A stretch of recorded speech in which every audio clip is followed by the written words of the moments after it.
আমি কখনোই ভাবিনি যে ঢাকা ইউনিভার্সিটি এবং অন্যান্য ইউনিভার্সিটিগুলোতে ছাত্রদল ছাড়া অন্য কোনো দল দিতে পারে। এখনকার যতগুলো আহ, আপনার পোল হচ্ছে, তাতে একটা মেজর অংশ লোক আনডিসাইডেড। এই আনডিসাইডেড জিনিসটা আমি যদি নিরপেক্ষভাবে চিন্তা করি, এটা ইন্টারপ্রিটেশনটা কি হবে? কেন আনডিসাইডেড?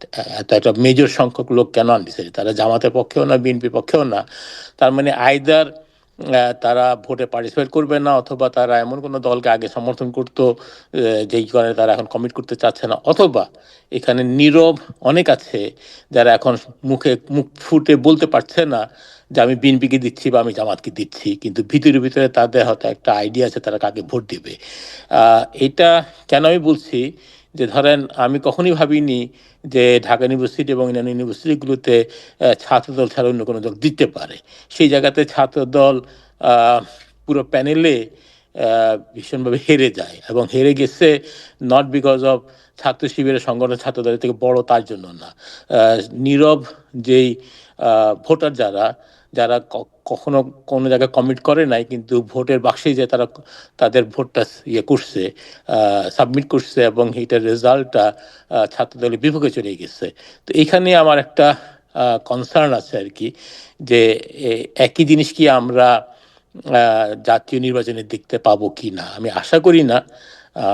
বিএনপি এবং তারা সাংগঠনিকভাবে অত্যন্ত স্ট্রং, এবং তারেক রহমানের যেসব সভা হচ্ছে তাতে প্রচুর সাড়া জাগাচ্ছে। তারপরেও মানে সত্যিকার অর্থে অ্যানালাইসিস করলে আপনাকে বলতেই হবে যে বিএনপি গত 18 মাসে বিএনপির বিশেষ করে নেতৃবৃন্দ অনেকেই অনেক রকম ভুল কথা বলেছেন, কমেন্ট করেছেন, যেগুলো বিএনপির সাথেও যায় না এবং বাংলাদেশের রাজনীতির সাথেও যায় না, এবং সেটার একটা এফেক্ট হয়তো আনফর্চুনেটলি বিএনপির উপর আসতে পারে।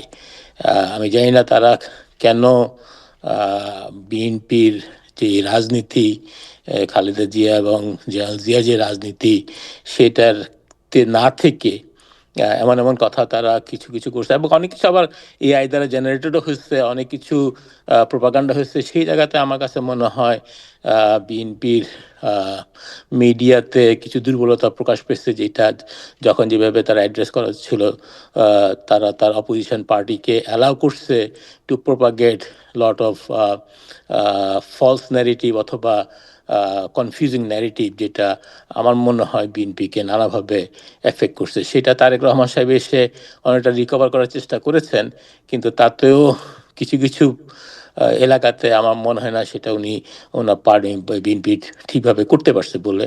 এবং সেখানে দেখতেই পাচ্ছেন আপনারা, অনেকগুলো জায়গাতে বিএনপির স্বতন্ত্র প্রার্থী দাঁড়িয়ে গেছে বিএনপির এগেনস্টে। তো সেই সব মিলে তারপরে যেসব কিছু কিছু কন্ট্রোভার্সিয়াল নমিনেশন দিচ্ছেন, সেগুলো সব কিছু মিলে এমন একটা অবস্থা আসছে যেখানে একটা ক্লিন সুয়েপ হওয়ার কথা ছিল, যেখানে আজকে আমরা যে বসে আলোচনা করছি, এই আলোচনাই হওয়ার কথা না। এইখানে আলোচনাটা আসাই উচিত হয় নাই আগে, ইলেকশনের আগে 2 দিন আগে, যে বিএনপি সরকার গঠন করবে না বিএনপির বিরোধী যারা পার্টি, জামাত সমর্থিত যে গোষ্ঠী তারা সরকার করবে। এই কথাটা আমি আশা করিনি এই সময় আসবে বলে।